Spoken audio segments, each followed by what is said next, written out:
يوصيكم الله في أولادكم للذكر مثل حظ الأنثيين، فإن كن نساء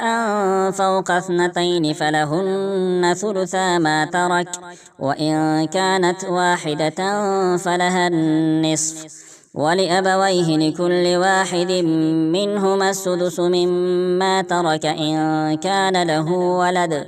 فإن لم يكن له ولد وورثه أبواه فلأمه الثلث،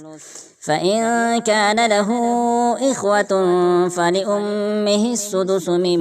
بعد وصية يوصي بها أو دين. آباؤكم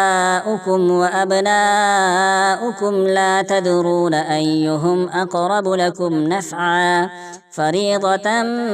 من الله، إن الله كان عليما حكيما.